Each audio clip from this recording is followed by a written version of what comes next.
Então abra sua Bíblia aí no livro de Lucas, no capítulo 15, versículo 11. Parábola do filho pródigo.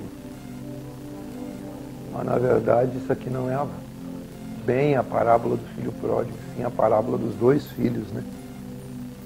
Certo homem tinha dois filhos. O mais moço deles disse ao pai: Pai, dá-me a parte dos bens que me cabe. E ele lhes repartiu os haveres. Olhe bem o que está escrito, ele repartiu entre eles, né? Ele lhes repartiu os haveres. Passados não muitos dias, o filho mais moço, ajuntando tudo o que era seu, partiu para uma terra distante, dissipou, consumiu, gastou todos os seus bens e passou a viver dissolutamente, passou a enfrentar dificuldades, porque o recurso que sustentava ele nesse lugar que ele foi, ele tinha acabado e ali ele já não tinha mais a segurança da casa, né? A segurança da família, a segurança do pai. Não tinha a segurança, né, que ele tinha na casa, pegou tudo o que era seu, foi embora e ele passou a gerenciar esses bens e tudo isso. Depois de ter consumido tudo, sobreveio àquele país uma grande fome e ele começou a passar necessidade. Claro, ele já não tinha mais o recurso. Então ele foi e se agregou a um dos cidadãos daquela terra, procurou emprego e não tinha nenhum lugar para ele trabalhar, e este o mandou para os seus campos a guardar porcos. Ali ele desejava fartar-se ou alimentar-se das alfarrobas, das bolotas, daquelas comidas que os porcos comiam, mas ninguém lhe dava nada. Então, caindo em si, recobrando a consciência, fazendo uma análise, uma introspecção, caindo em si, observando a realidade, o fato, a situação, a circunstância que ele estava vivendo e tudo que ele já tinha passado na vida e do lugar de onde ele veio, e caindo em si disse: quantos dos trabalhadores do meu pai têm pão com fartura, tem abundância de comida, tem tudo que eles necessitam, e eu aqui morro de fome? Ali começou um processo inverso, ele começou um caminho de volta. Ele disse: levantar-me-ei e irei ter com meu pai, e lhe direi: Pai, pequei contra o céu e diante de ti, e eu não sou digno mais de ser chamado de filho. Trata-me como um dos teus trabalhadores. E ele tomou uma atitude. Levantando-se, foi para o seu pai, e vinha ele ainda longe, quando seu pai o avistou, e compadecido dele o abraçou e o beijou. E o filho lhe disse: Pai, eu pequei contra o céu e perante ti, já não sou digno de ser chamado teu filho. O pai, porém, disse aos seus servos: trazei depressa a melhor roupa, vestiu, põe-lhe um anel no dedo e sandálias nos pés. Você vê que a atitude do pai, antes que ele dissesse o que ele planejava dizer, que era: torna-me como um dos teus empregados, que eu possa trabalhar para ti apenas pela comida, que tenha algum benefício trabalhando contigo. Antes de tudo isso, o pai já interviu. Você percebe, né? O pai disse: não, traz a melhor roupa, põe anel, põe sandálias neles. A melhor roupa, ela significa as vestes de justiça. O anel representa autoridade. Sandálias nos pés representa o calçado de uma nova caminhada. A sandália nos pés é uma nova caminhada que ele começa a trilhar a partir de agora, numa nova vida, numa nova consciência, numa nova atitude diante do pai. Tudo há um significado. Antes que o menino tivesse aquela atitude de falar o que planejou, né? Que era dizer: eu não sou digno de ser chamado teu filho, mas pelo menos trata-me como um dos teus trabalhadores, dos teus empregados. Antes disso, o pai já interviu e já assumiu aquela posição paterna dele. E isso o pai já começou a restaurar nele as vestimentas, a autoridade, colocar o anel era muito significativo naquele tempo. Representava uma autoridade, né? O pai, passar o anel do pai para a filha era a representatividade da autoridade. Mas isso fala muito mais para nós hoje, em meio ao Evangelho, do que a tradição que eles tinham aqui. E calçou-lhes sandálias nos pés, que significam um novo caminho, anel, autoridade. As vestes são as vestes de justiça, porque é isso que o reino de Deus faz. Ele nos justifica, Ele nos dá uma veste nova, Ele tira a nossa velha vestimenta e nós somos vestidos novamente. Tudo a partir de uma mudança de mente, mudança de consciência, que foi o que aconteceu. É um caminho que ele estava retornando e ele caiu em si, quer dizer, ele recobrou a consciência, ele voltou para trás em relação ao que ele pensava. O pai diz assim, que este meu filho estava morto e reviveu, estava perdido e foi achado. E eles começaram a fazer uma festa, regozijar-se. Ora, o filho mais velho estivera no campo. E quando voltava, ao aproximar-se da casa, ouviu a música e as danças. E chamou um dos criados e perguntou, o que está acontecendo aí? O que está acontecendo aí? Tem festa, tem dança? Aí veio alguém e falou, né? O teu irmão veio, o teu pai mandou matar o novilho cevado, porque o recuperou com saúde. E ele se indignou e não queria entrar na festa. Pensa, gente. Tem um menino desaparecido, o irmão dele tinha acabado de voltar, todo arrebentado. Então o pai procurava conciliar, mas ele respondeu ao seu pai, há tantos anos eu faço as coisas tudo certo, eu te sirvo, sem jamais transgredir uma ordem tua, faço tudo certinho, eu sou um filho exemplar. E tu nunca mandou matar uma ovelha, um cabrito. Vindo, porém, esse teu filho, que desperdiçou os teus bens com meretrizes, e tu mandaste matar para ele o novilho cevado, então lhe respondeu o pai, meu filho, tu sempre está comigo, e tudo o que é meu é teu. Olha só, ele disse assim, esse rapaz disse para o pai dele, esse teu filho. Então ele se excluiu em relação à paternidade, esse teu filho. Então respondeu o pai, meu filho, tu sempre está comigo, e tudo que eu tenho é teu. Entretanto, era preciso que nós fizéssemos essa festa e nos alegrássemos, porque esse teu irmão, qual a diferença? Ele se excluiu, mas o pai incluiu. O pai sempre inclui, o pai nunca exclui. O pai, ele sempre agrega e nunca desagrega. E aqui é a paternidade em relação a Deus, em relação a esse Espírito eterno. Então é curiosa a história desses dois rapazes, porque um estava longe, mas pensava no pai. O outro estava perto, mas sempre esteve longe, porque não conhecia o pai que tinha. Isso fala de duas classes de pessoas. Fala da classe daqueles que têm o pai por perto, mas não conhecem o pai. E fala daquela classe daqueles que saem de perto do pai, parece que não estão perto do pai, mas estão conectados com ele. Porque apesar de estarem distantes, chega um momento que eles recobram a sua consciência e caem em si, na sua consciência, e eles lembram-se da graça e da misericórdia que o pai tem. Agora, aqueles que muitas vezes que dizem que estão com o pai, não sabem qual é o caráter do pai. No início do texto que eu li, fiz questão de mostrar para vocês que o pai, quando dividiu a herança, dividiu entre os dois. Então os dois receberam a herança. E ele diz no final, meu filho, o que eu tenho é teu. O cara chorando um cabrito, sendo que ele era o dono da fazenda. Você tem que conhecer isso. Você tem que saber o que é seu por herança, o que é seu por direito. O outro usufruiu, gastou, saiu, consumiu todos aqueles bens que ele tinha. E esse texto fala dessas duas classes de pessoas, que são os amorais e os moralistas.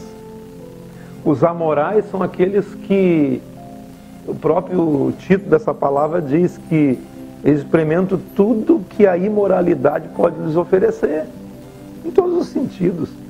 O sentido mais feio da palavra, ou até aquele sentido subjetivo da intimidade da própria pessoa. No caráter, é deformado no caráter. O filho que saiu é o amoral, aquele que não tinha pudor nenhum de fazer o que quis fazer. Mas num momento da jornada ele recobrou a consciência. Dono do próprio destino, em busca de satisfação pessoal. Na verdade, os dois meninos estavam perdidos. Um perdido longe e um perdido perto do pai. E com características diferentes. O primeiro pensa por si mesmo, traça seu caminho.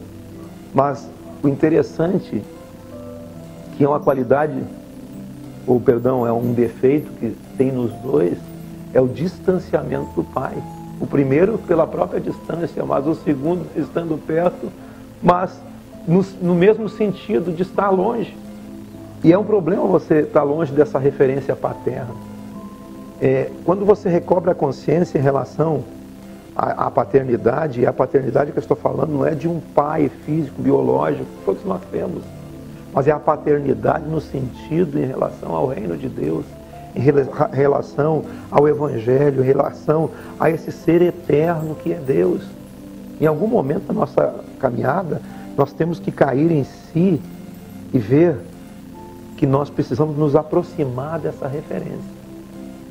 Referência de um Pai eterno, que está sobre toda a humanidade, em qualquer lugar. E quando eu falo isso, eu não falo da religiosidade. Eu não falo que quem tem paternidade é aqueles que são evangélicos, não. Ou quem tem a paternidade é aqueles que são católicos ou espírita, não. Ter paternidade de Deus é ter consciência de Deus por meio do Evangelho, porque o Evangelho é o poder de Deus. E o Evangelho é uma pessoa chamada Jesus, que veio, se manifestou em carne nessa terra. Conseguimos olhar para Ele e contemplar Ele, o modelo, o padrão, a manifestação de Deus. O próprio livro de Hebreus diz que Ele é a expressão exata da pessoa de Deus, o caráter de Deus. E esse padrão, esse modelo é o que nos traz consciência de paternidade. Mas em algum momento da nossa existência, se nós nos relacionamos com Deus em relação a esse primeiro filho, nós temos que recobrar a consciência, voltar atrás, fazer o caminho de volta, fazer o caminho em relação à graça de Deus em Jesus Cristo. Mas eu nunca conheci Jesus. Tem muita gente que nunca conheceu Jesus, mas já se afastou dele e pode se reaproximar dele. Tem muita gente que está perto de Jesus, mas também nunca conheceu. É disso essa relação que existe nesse texto. Na verdade, o primeiro menino estava perdido nessa imoralidade, dono do seu próprio destino, longe da voz do pai, em busca de satisfação. Esse menino tinha ambições, né? Mas não há limite para isso, né? Mas o importante é saber que no momento a consciência dele compreendeu quem era o pai. E o outro? O outro, se nós fizermos um paralelo com o que o texto bíblico diz, digamos que o outro seria os fariseus e os saduceus, os religiosos, os sacerdotes do templo, são os moralistas, os que de fato deveriam conhecer sobre Deus e não conheciam, porque eles se baseavam em trabalho, em méritos, e é isso que esse menino está cobrando no final, o segundo.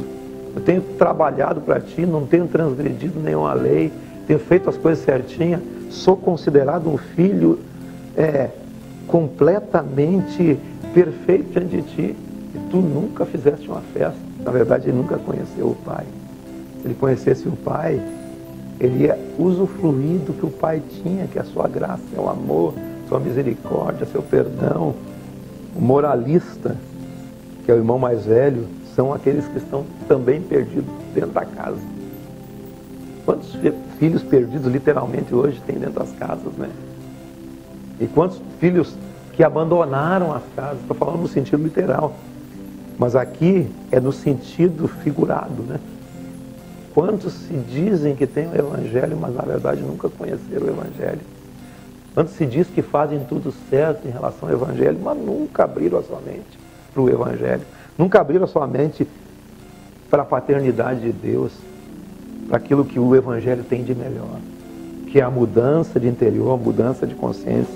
O moralista geralmente ele não gosta da festa, ele não se alegra com o retorno do irmão, ele não se alegra que o irmão veio. Olha, o cara estava arrebentado, como é que esse cara converteu, cara? Como é que esse cara está aqui? Esse cara é o cara mais mau caráter que existe. Vai lá, fulana, vai lá, Beltrana. Será que merece a graça de Deus?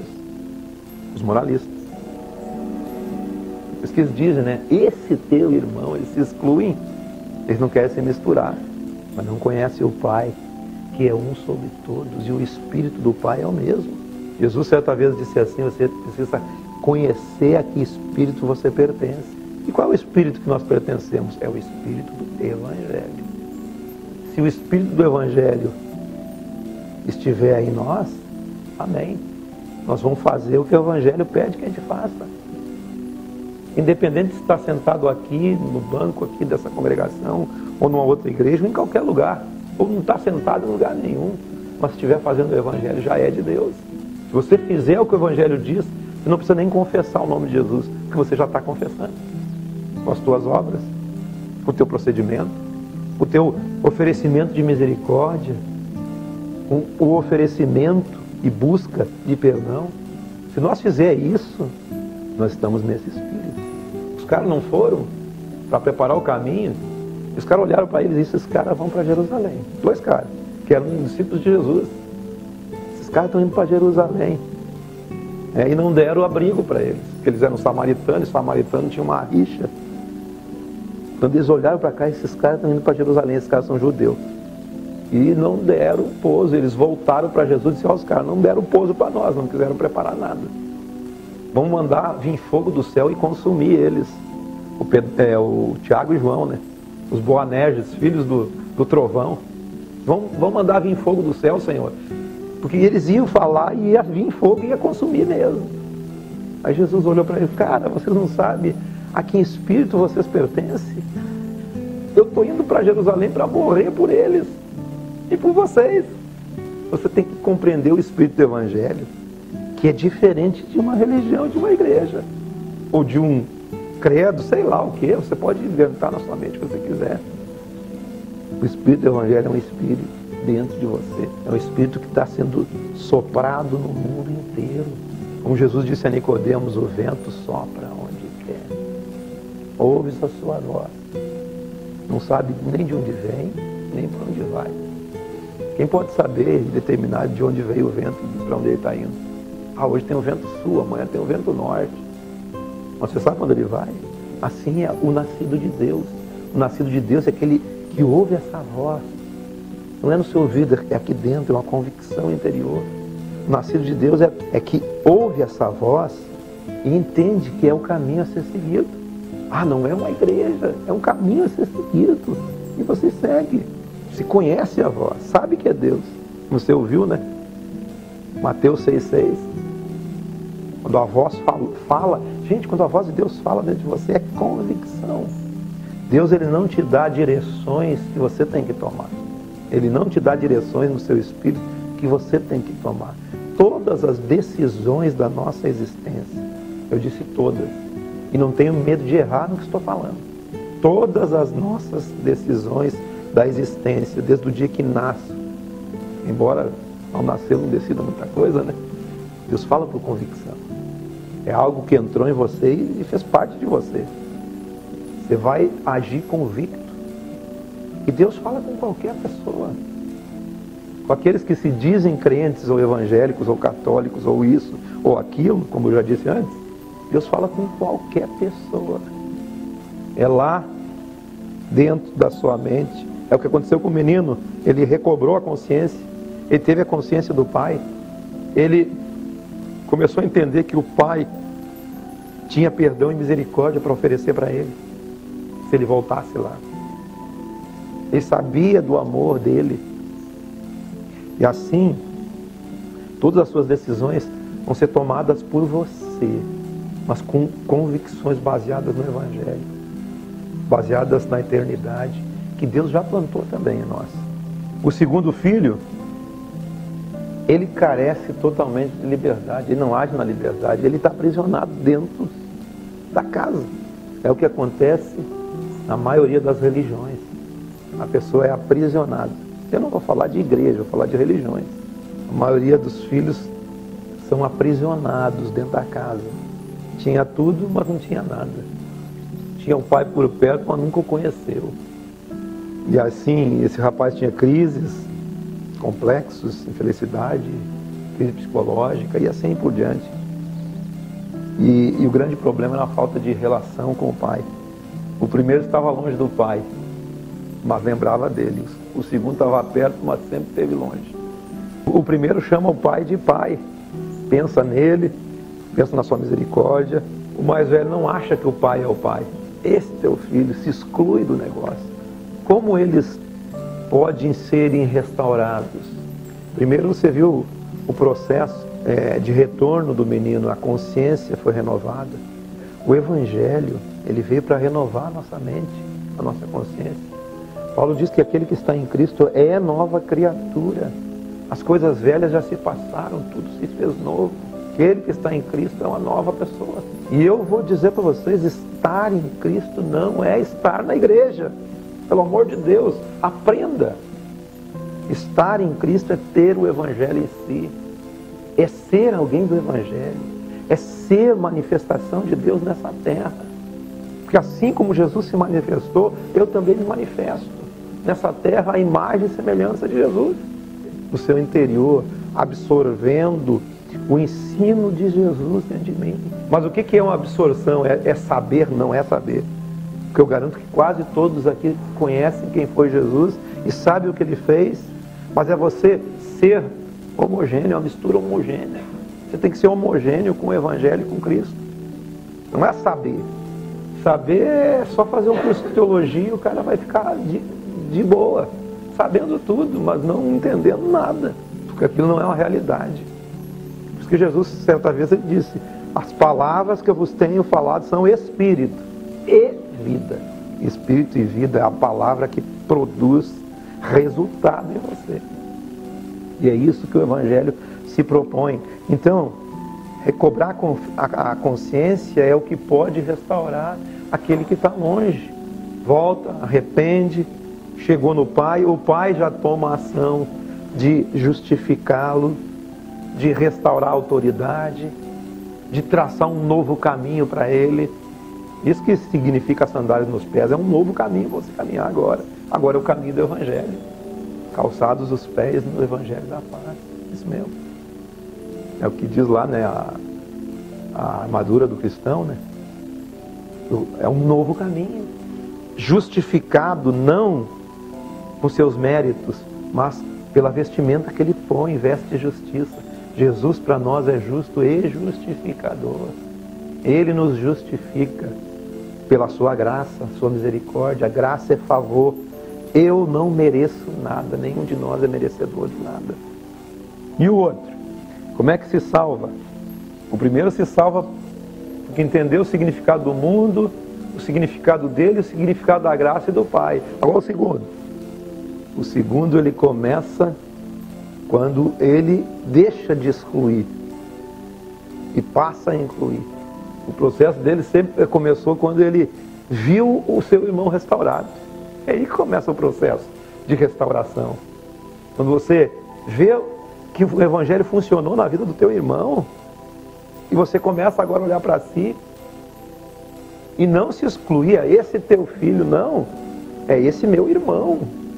Quando você começa a considerar o outro superior a si mesmo, e começa a ver resultado do Evangelho na vida do outro, isso muda a sua consciência. O Evangelho funcionou para fulana, funcionou para Beltrano, então isso funciona realmente. O processo de restauração do filho mais velho, ele começa quando ele aceita o próximo. Os religiosos são os piores. Eles não consideram os outros. Eles não consideram os outros, é só eles, ninguém mais. E o pior disso que na mesma religião, eles conseguem se dividir tudinho. Entre eles se dividem, não considerando eles mesmos. Levantou o fariseu e o publicano para orar. O publicano de pé, com as mãos erguidas, orando alto, né? Se achando melhor que os outros, olhou: te dou graças, ó meu Deus, porque eu não sou que nem esse publicano, pecador. Eu entrego as minhas ofertas, entrego meus dízimos, entrego meu isso, entrego meu aquilo, faço isso, faço aquilo, jejuo 3 vezes por semana, faço orações. Como diz o outro texto de Jesus, que eles oravam em pé nas praças com a intenção de serem vistos pelos homens. É isso que o religioso é, gosta de ser visto por todo mundo, não aceita ninguém. Aí o publicano, diz o texto que ele não conseguia nem olhar para cima. Ele disse assim: eu não sou digno de nada, mas tem misericórdia de mim, se propenso a mim, eu sou pecador. O texto diz que ele saiu justificado e o fariseu não foi justificado. É a justificação por intermédio de Jesus que nos justifica. Deus colocou uma veste em nós. A veste que Ele colocou em nós é a justificação de Cristo, a justificação da vida. Aquela veste ali representa Jesus nos justificando. Ele nos vestiu de Jesus. É a nossa vestimenta agora. Por isso que eu tenho que parecer com Jesus. Quando eu me visto de uma veste nova, eu sou uma nova criatura. Paulo diz: eu estou crucificado com Cristo. E agora não mais vivo eu, mas Cristo vive em mim. E a vida que eu vivo agora, eu vivo pela fé no Filho de Deus. É esse o processo. Então, tanta gente moralista por aí, não considerando os outros, sendo que o Evangelho é o contrário. Considere o outro melhor que você mesmo. Faça para os outros o que você quer que eles façam para você. Mas eu tenho feito, só tenho recebido punhalada pelas costas. É assim mesmo. Essa recompensa não virá deles, virá de Deus. É Deus que nos recompensa pelo bem que fizemos e não recebemos em troca. Se eu perguntar para você, você já pode ter feito bem para muita gente e talvez recebido o contrário em troca.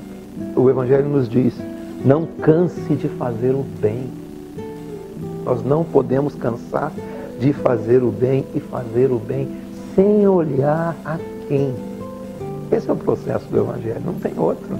Fazer o bem sem olhar a quem. É assim que funciona o Evangelho. O resto é religião. Se você fazer o bem e você ainda ser prejudicado por fazer o bem, ainda você será recompensado no Evangelho. Você ganhará nessa vida 100 vezes mais. E por fim a vida eterna. Você ganhará nessa vida 100 vezes mais, não é em dinheiro. Muitos usam esse texto, né, para pregar sobre dinheiro, mas não é dinheiro. É generosidade, é amigos, é pessoas gratas. Às vezes a gente está fazendo bem para uma pessoa e nem sabe que está fazendo.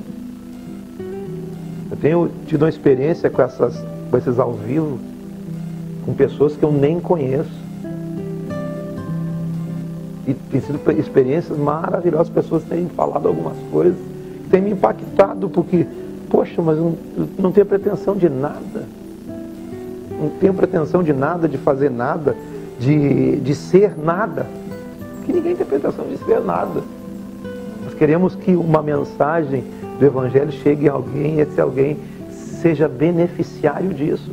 Então, se você faz o bem sem olhar a quem, esse ou aquele, trata com bondade, misericórdia, com amor, reconhecendo que aquela pessoa é melhor que você, isso pode mudar o seu ciclo de relacionamento por completo.